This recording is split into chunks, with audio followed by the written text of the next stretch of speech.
Welcome to Cheater Confessions. Let's get started with today's story. We walked into the Marriott ballroom around 7:10. Monica always liked to make an entrance. She wore a deep green dress that made heads turn, and she knew it. I was fine with that. Pride wasn't the issue. What happened later, though, was this was my company's annual awards dinner, the kind of corporate thing where everyone pretends they're not sizing each other up. I'd just been promoted to head of security infrastructure. It wasn't glamorous, but it meant something to me. I wanted her there, by my side, supportive. Instead, she drifted, not even 10 minutes in. I stood by the bar, sipping soda water, watching her laugh a little too hard at Liam's jokes. Liam worked in DevOps, younger, loud, gym-built, always trying too hard. I saw her brush his arm, once, then again. She leaned in when she talked to him, playing with her hair. I wasn't angry, not yet, but I was aware, hyper-aware. You don't work in cybersecurity for 12 years without learning how to spot patterns. This wasn't a one-off moment. It was a signal. When we finally sat down for dinner, she acted like nothing had happened. She talked about the chicken being dry and scrolled through her phone. Later that night, after the Uber ride home, I brought it up, calmly. You were getting pretty close to Liam tonight. She pulled off her earrings without looking at me. What does that mean?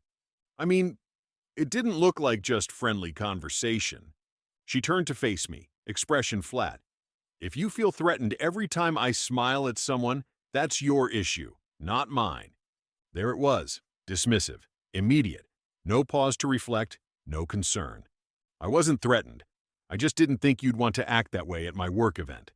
She laughed, not loud or cruel, just amused. You need to relax, David. I was being polite. I didn't push it. I just stored it, like a log entry.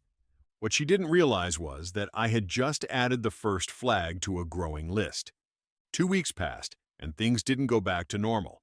Monica was still smiling, still posting, playing the perfect online wife. But something had shifted behind the scenes. She started working from cafes more, saying she needed fresh inspiration. Her freelance content gigs weren't structured, but she used to work at home, on the kitchen island. Now she was gone for hours, her laptop always shut when I walked into the room. She stopped asking about my day. No more late-night documentaries, no casual conversations in bed. I was still there, still paying the bills, but I wasn't part of the frame anymore, just background. Then one night, I was closing up after working late, and her laptop was open on the couch. She must have walked out to take a call or something. The screen was dimmed, but not locked. I shouldn't have looked. I know that, but I did. There was a chat window open, Instagram DMs, Liam. It wasn't graphic, but the tone, the emojis, the teasing, the inside jokes, it was layered, familiar, intimate in a way that didn't belong to friendship. You always make me laugh. Don't tempt me, haha. Don't forget our little secret. Our secret? When she came back in, I closed the screen and set it aside like nothing had happened. I didn't want to explode. I wanted clarity. Later, as we got ready for bed, I said, "Are you still talking to Liam?" She turned slowly from the mirror. "Excuse me? I saw some messages on your laptop. I didn't mean to snoop. It was just open." Her eyes narrowed. "So, now you're spying on me?" I asked a question. Unbelievable. She pulled her hair into a loose bun, almost like she was performing anger rather than feeling it. You're digging through my private messages now? That's where we are? I'm asking because what I saw didn't look right. You're controlling. That's what this is. She stepped back, arms crossed. I can't even laugh with someone without getting interrogated. I didn't answer. I just looked at her. That made her angrier than anything I could have said. She shook her head, grabbed her phone, and walked out of the room. I didn't follow. I wasn't chasing anymore. I was watching, quietly. It was Mia's birthday, one of Monica's influencer friends. The party was held on the rooftop of a downtown lounge. Monica was already dressed when I got home, short red dress, heels I hadn't seen before. She barely said 2 words on the drive there. We walked in, and I could already tell she was switched on. Big smile, arms up, making her entrance. She air-kissed Mia, waved to people, then beelined straight to Liam. Yes, he was there. I stayed by the drinks table and watched her wrap her arms around him in a hug that lingered a few seconds too long. They started talking, laughing. She leaned in close, touched his chest when she made a point. He whispered something in her ear, and she giggled. That giggle. The one she used to give me, back when she was still present. At one point, I saw his hand on her lower back. She didn't move it. We left shortly after. The drive home was silent. I kept my hands on the wheel, eyes on the road. When we got inside, she started removing her jewelry, like nothing had happened. I spoke quietly. I need to say something, and I want you to actually hear me. She didn't stop unhooking her necklace. Okay? I'm not okay with how you acted tonight. With Liam. She paused, gave a tired laugh. David, you're still on this? I watched you touch him. Let him touch you. So now I can't even talk to someone without getting accused of cheating? You know it wasn't just talking. She turned and looked me dead in the eye. And then she said it. If you're unhappy, the door's right there. Matter of fact, no fear, no regret. You don't have to stay, David. Nobody's forcing you. Either deal with it or leave. I didn't yell. I didn't even blink. I just nodded once and said, thanks for the reminder. She rolled her eyes and walked off.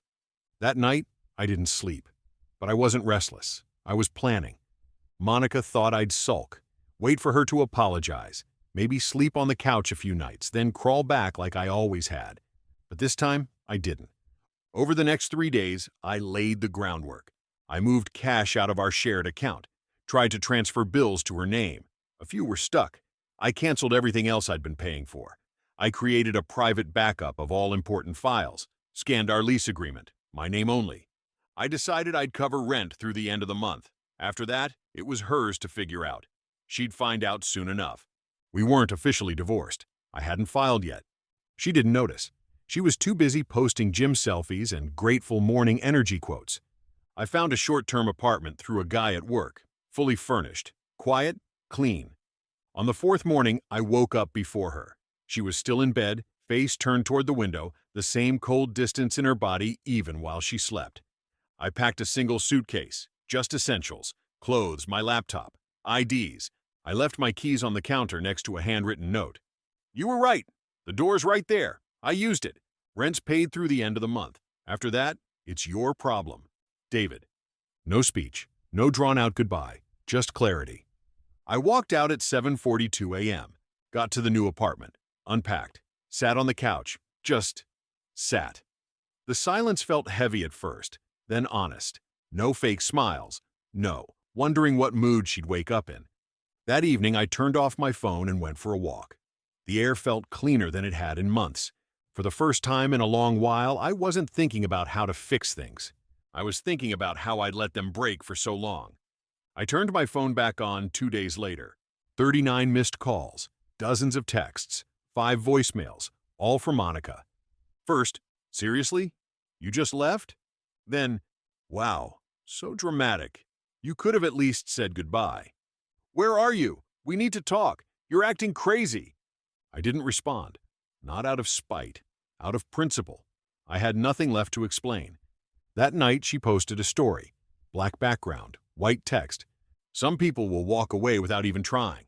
That says more about them than you. Subtle. Except it wasn't. But the real turn came 3 days later. Monica's friend Sophie accidentally tipped the whole table. I got a DM from her, not even malicious, just blunt. Hey, I thought you guys had already broken up. That's what Monica told us. I asked, when did she say that? Weeks ago, at brunch. Said she was testing the waters. Figured you'd freak out eventually. Didn't think you'd actually walk through, she replied. So that was the game.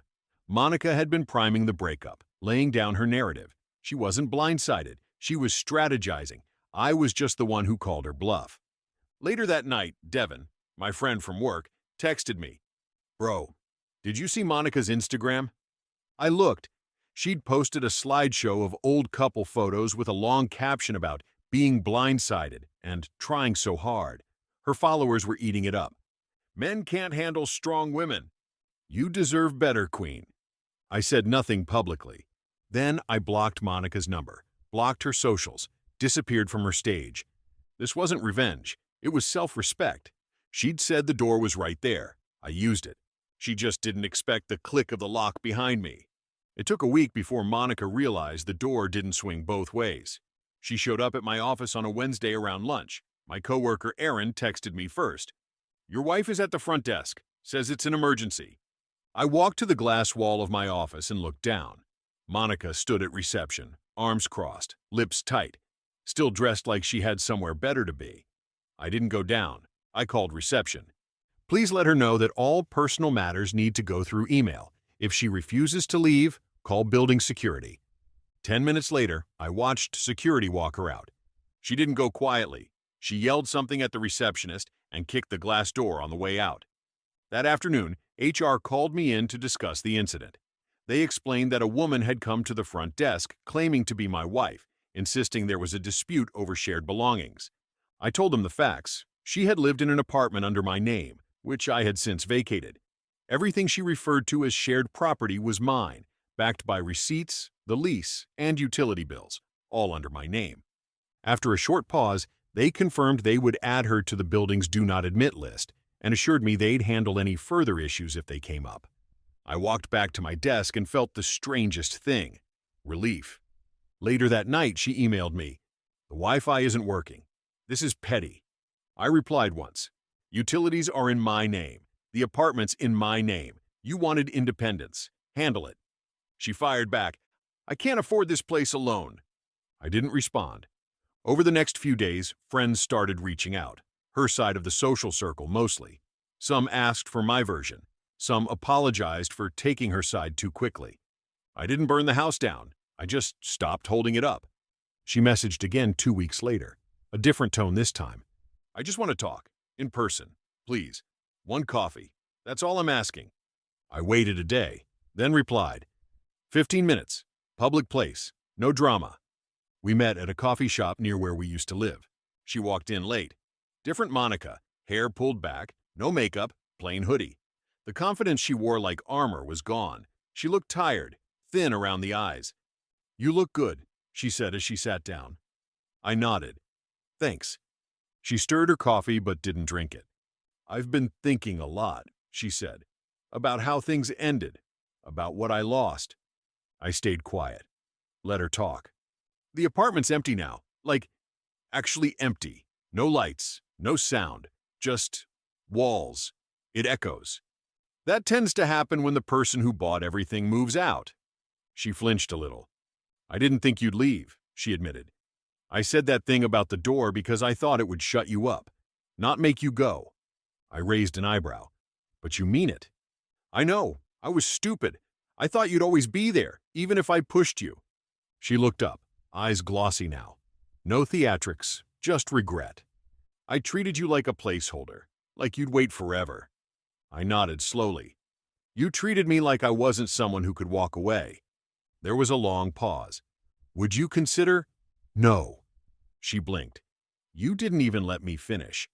"I didn't need to. The answer's still no." She looked down at her hands. Quiet. After a few seconds, she said, "I'm back at my sister's place. She's strict. Says I need to get my life together." Maybe she's right. She sniffed. "Are you happy? Without me?" I thought about my new apartment, my silence, my own bed, the peace. "Yeah," I said. "I really am." She nodded once, stood, left without finishing her drink. That was the last time I saw her. 3 months passed. I heard through someone that Monica was working retail now, folding sweaters and restocking shelves at a mall outside the city, still crashing at her sister's place, still making excuses on Instagram. Less posting, though. The audience had moved on. So had I. The divorce paperwork was in motion. We only communicated through lawyers now. My new apartment was smaller but better. Mine, top to bottom. Where silence didn't feel like tension. It felt earned. I'd started saying yes to things again. Happy hours, weekend hikes. I got back in touch with people I hadn't seen in a year because I'd been too busy managing moods and putting out fires. I didn't date right away. I wasn't avoiding it, just didn't feel the need to fill the space. Eventually, I did meet someone. Different energy, calm, curious, someone who listened when I spoke and didn't treat every boundary like a personal attack. I didn't tell her much about Monica, just that it had ended and it needed to. At work, I got pulled into a new project. Bigger scope, more leadership. 2 months later, I got another raise. One Sunday, I was hanging shelves in my new place. I pulled out a framed print I'd picked up at a small store downtown. Black text on white canvas. Clean. Director. If you're unhappy, leave. I smiled as I hung it by the front door. It wasn't about her anymore. It wasn't bitterness. It was clarity. That phrase, the one she threw out like a challenge, ended up becoming the best advice she ever gave me. She just didn't think I'd take it seriously. She didn't think I'd leave without looking back. But I did. And the silence that filled the space behind me? It wasn't emptiness. It was peace. Thank you for watching.